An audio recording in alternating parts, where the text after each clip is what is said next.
Macmillan Audio presents The Exvangelicals, written and read for you by Sarah Mccammon.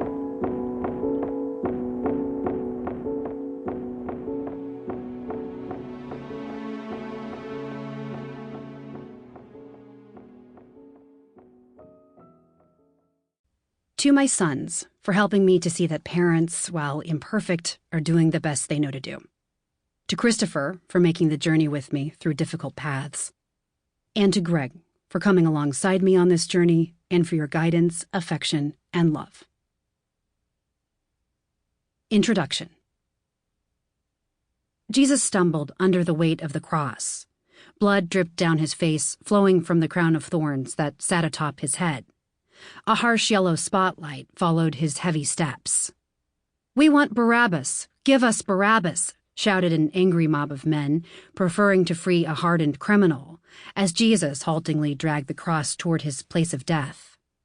All were silent in the darkened sanctuary as men spat on Jesus, mocking and cursing. From one of the middle rows, I stood up on the scratchy, industrial brown carpet that covered the floor, craning to see past the adults in their movie theater-style seats. Jesus put down the cross.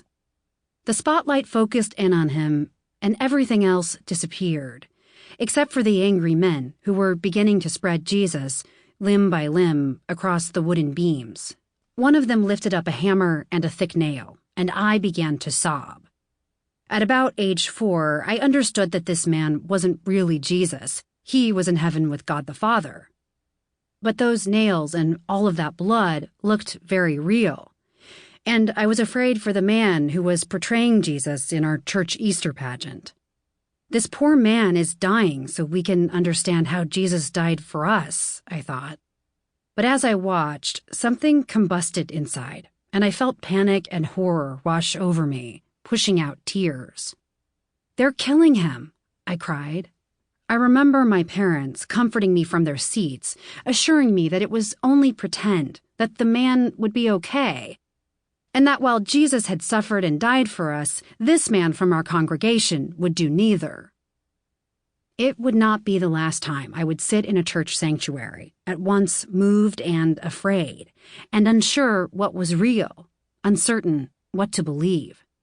But that day, I caught my breath and sat back down on the scratchy carpet. My heart was still pounding as the men hoisted the cross toward the sky, and Jesus cried out in pain.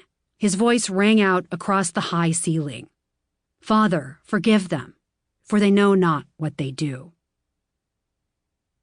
I came to understand that, of course, the violence I believed I was witnessing on that day was not real. Instead, it was meant to illustrate a deeper reality, that lurking beneath the veneer of our comfortable suburban Midwestern American lives was a threat so severe that God had to send his only son to brutally suffer and die to save us from it.